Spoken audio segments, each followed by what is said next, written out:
Good morning, class 5. Today is the day 31 of online classes and the date is 21 May 2020. Here I am to teach you science, and the topic for today in the science is agents of dispersals. कल हम लोगों ने क्या पढ़ा था कि dispersal of seed. चलिए आज के टॉपिक पर बढ़ने से पहले हम लोग शॉर्ट सा क्विक सा रिकैप ले लेते हैं जो हम लोगों ने कल पढ़ा था। तो हम लोगों ने डिस्पर्सल ऑफ सीड के बारे में पढ़ा था। जो बीज होता है, सीड होता है, उसका वितरण डिस्पर्सल होता कैसे। तो हम लोगों ने क्या पढ़ा था कि सीड कब जर्मिनेट होता है, कब अंकुरित होता है एक बीज, जब उसको सूटेबल कंडीशन यानी फेवरेबल कंडीशन यानी राइट कंडीशन मिलता है। ठीक है, तो अब वो जो सूटेबल कंडीशन, राइट कंडीशन या फेवरेबल कंडीशन है वो किस चीज़ का होना चाहिए। तो सॉइल जो है, जो मिट्टी है, उसका सूटेबल कंडीशन, हवा, पानी, गर्मी, सबका बता रहा है कि अगर एक सीड, एक बीज किसी ज़मीन पे गिर जाता है पेरेंट्स प्लांट के नज़दीक,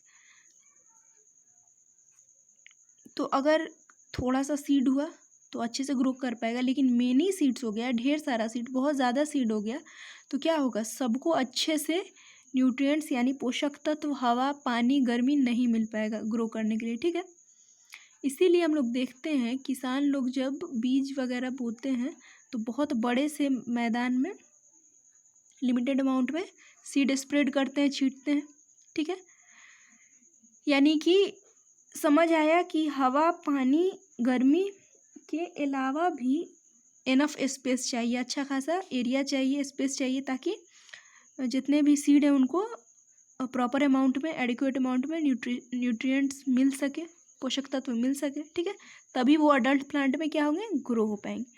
अब उसी वक्त से हम लोग डिस्पर्सल ऑफ सीड के बारे में टॉपिक दिया हुआ है, 6-7 लाइन हो गया, लेकिन डिस्पर्सल है क्या ये नहीं बताया था। तो फिर उसके बाद हम लोगों ने क्या पढ़ा था कि डिस्पर्सल यानी वितरण किसको बोलते हैं। तो वैसी प्रक्रिया जिसमें बीज छितरा के अब पेरेंट प्लांट से अलग हो जाता है उसको डिस्पर्सल यानी वितरण कहते हैं सीड का।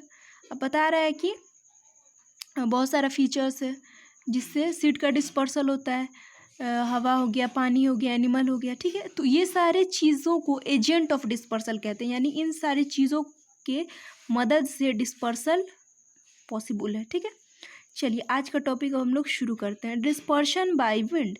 अब बता रहा है कैसे हवा के द्वारा डिस्पर्सल ऑफ सीड होता है। तो seeds which are dispersed by wind are either light or have hairs or wings. बता रहा है कि जो डिस्पर्सल होता है विंड के द्वारा, हवा के द्वारा, ठीक है, वो किस तरह के बीज में होता है। तो जो बीज बहुत हल्के होते हैं, या फिर हेयर लाइक स्ट्रक्चर होते हैं, या फिर पंखनुमा होते हैं। ठीक है, तो इसको अच्छे से समझने के लिए यहाँ पर देखिए कितना बेहतरीन से एग्जाम्पल दिया हुआ है कि dandelion seed has hair. Dandelion जो है उसका जो बीज होता है उसमें हेयर की तरह स्ट्रक्चर होता है, तो ये हवा से ईजिली उड़ जाएगा ना, डिस्पर्स हो जाएगा। अब देखिए मैपल है, एक मैपल का सीड जो है, ठीक है, देख रहे हैं उसमें विंग्स की तरह पंखनुमा स्ट्रक्चर है। ठीक है, तो ये भी हवा से क्या होगा, ईजिली डिस्पर्स हो जाएगा।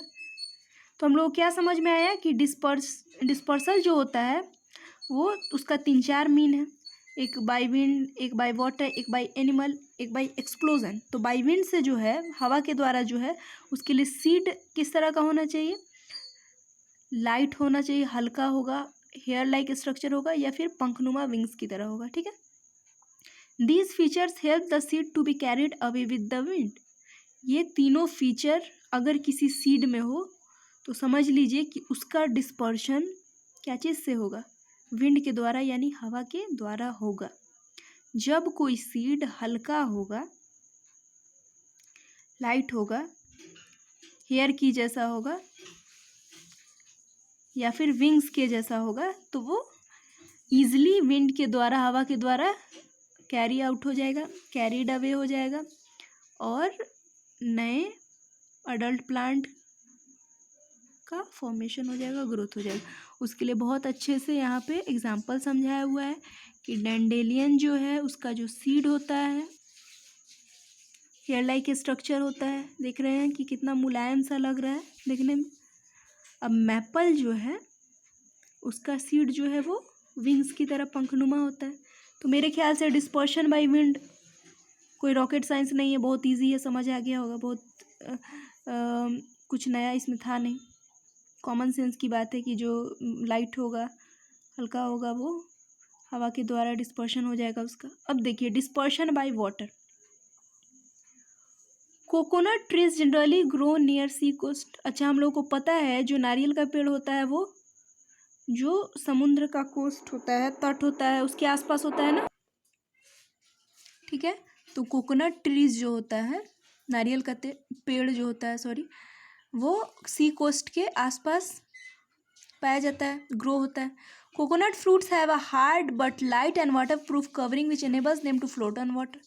अच्छा, कोकोनट का जो फ्रूट्स होता है, यानी नारियल का जो फल होता है, हार्ड होता है, ठीक है, कड़ा होता है, लेकिन लाइट होता है। उसका जो कवरिंग होता है, ठीक है, उसका जो आवरण होता है वो क्या होता है, लाइट होता है और वाटर प्रूफ कवरिंग होता है, जो कि हेल्प करता है उनको आराम से वो फ्लोट कर सके, तैर सके पानी पे। The waves carry the fruits and deposit them on the shore of far of lands.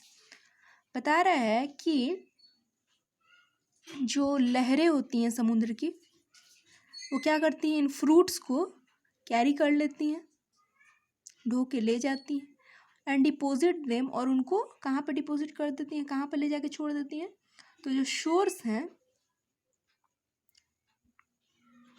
वहाँ पे ले जाके, बहुत दूर का जो इलाका है वहाँ पर का जो सी शोर होगा वहाँ पे ले जाके छोड़ देती हैं, जिससे नया कोकोनट का प्लांट क्या होता है, ग्रो कर जाता है। देखिए इसको भी फिगर में बड़ा अच्छे से समझाया हुआ है कि एक कोकोनट है, ठीक है, वो तैरते तैरते जा रहा है और फार ऑफ लैंड में जाके उसके शोर पे फिर नया कोकोनट का प्लांट ट्री हो जाएगा। तो हम लोग को डिस्पर्शन बाय विंड समझ में आया कि वैसा सीड जो कि हल्का होगा, हेयर लाइक स्ट्रक्चर होगा, विंग्स लाइक स्ट्रक्चर होगा। एग्जाम्पल था डेंडेलियन और मैपल का सीड, उसका डिस्पर्शन विंड के द्वारा होगा। वाटर के द्वारा डिस्पर्शन होता है किस में, तो कोकोनट ट्रीज में होता है। Coconut trees generally C coast के आसपास ग्रो करते हैं। कोकोनट फ्रूट जो है हार्ड होता है, लेकिन उसका जो कवरिंग होता है लाइट और वाटर प्रूफ होता है, जो कि ईजिली उनको हेल्प करता है ताकि वो फ्लोट कर सके, तैर सके वाटर के ऊपर। अब जब समुद्र में लहरें आती हैं तो वो क्या करती हैं, ये वेव्स कैरी करते हैं, ले जाते हैं उसका जो फ्रूट होता है कोकोनट का एक जगह से दूसरे जगह, और फिर वहाँ पे नया प्लांट का, कोकोनट प्लांट का ग्रोथ हो जाता है। आज के लिए 2 टॉपिक ही रहने दीजिए, कल बाकी जो बचा हुआ टॉपिक है उसको हम लोग करेंगे, ठीक है। So students, that's it for today. Tomorrow I will be back with a new topic and the topic will be dispersion by animals and the dispersion by explosion. Till then stay home, stay safe, that's all, thank you.